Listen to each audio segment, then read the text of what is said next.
Taste the Daily.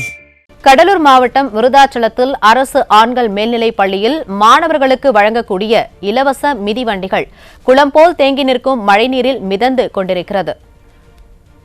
கூடுதல் விவரங்களை செய்தியாளர் தமிழர் தளபதி வழங்க கேட்கலாம். வணக்கம் தமிழர் தளபதி, விவரம் என்ன? வணக்கம் மஞ்சுளா. கடலூர் மாவட்டம் விருத்தாச்சலத்தில் அரசு ஆண்கள் மேல்நிலைப் பள்ளி அமைந்துள்ளது.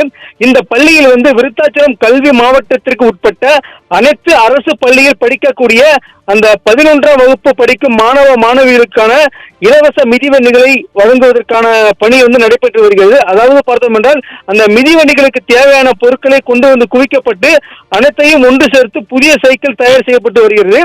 அவ்வாறு உருவாக்கப்பட்ட அந்த புத்தம் புதிய மிதிவண்டிகள் அந்த பள்ளி மைதானத்தில் நிறுத்தி வைக்கப்பட்டுள்ளது. இந்நிலையில் வடகிழக்கு பருவமழை கடந்த அக்டோபர் மாதமே தொடங்கிய நிலையில் அந்த புதிதாக தயாரிக்கப்பட்ட அந்த இலவச மிதிவண்டிகளை ஒரு பாதுகாப்பான இடத்திற்கு கொண்டு சென்று வைக்காமல் இந்த ஸ்டாலின் அரசின் அலட்சியமாக செயல்பட்டதன் விளைவாகத்தான் தற்போது நூற்றுக்கணக்கான புத்தம் புதிய சைக்கிள்கள் இந்த குளம்போல் தேங்கி நிற்கும் மழை நீரில் மிதந்து கொண்டிருக்கும் ஒரு நிலைக்கு தள்ளப்பட்டுள்ளன. அதாவது நேற்று இரவு முதல் கனமழை பெய்து வருவதால் அந்த விருத்தாச்சலம் அரசு ஆண்கள் மேல்நிலைப் பள்ளியில் குளம்போல் தேங்கி நிற்கும் அந்த மழை நீரில் இலவச மிதிவண்டிகள் மிதக்கும் நிலைக்கு தள்ளப்பட்டுள்ளன. இதனால் மக்கள் வரிப்பணம் வீணாகுவது மட்டுமில்லாமல் அரசு பள்ளி மாணவர்களுக்கும் தரமான மிதிவண்டிகளை வழங்க முடியாத நிலையும் ஏற்பட்டுள்ளது. அது மட்டுமில்லாமல் அந்த தேங்கி நிற்கும் மழை நீரில் அந்த புத்தம் புதிய மிதிவண்டிகள் நடந்து கொண்டிருப்பதால் அந்த துருப்பிடிக்கும் நிலைக்கும் அந்த மிதிவண்டிகள் தள்ளப்பட்டுள்ளன.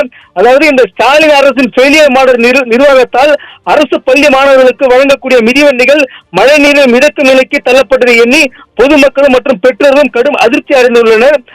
அதாவது கூற வேண்டும் என்றால் ஒரு பழமொழி ஒன்று கூறுவார்கள், கண்கட்ட பிறகு சூரிய நமஸ்காரம் என்பது போல் இந்த ஸ்டாலின் அரசின் பள்ளி கல்வித்துறை மழை பெய்து கொண்டிருக்கும் போதே அந்த புத்தம் புதிய இலவச மிதிவண்டிகளை தற்போது ஒரு பாதுகாப்பான இடத்திற்கு ஒவ்வொரு சைக்கிளாக தள்ளி கொண்டு செல்வது அவல நிலைக்கு தான் தற்போது தள்ளப்பட்டுள்ளனர். மஞ்சுளா, விவரங்களை வழங்கியமைக்கு நன்றி தமிழர் தளபதி.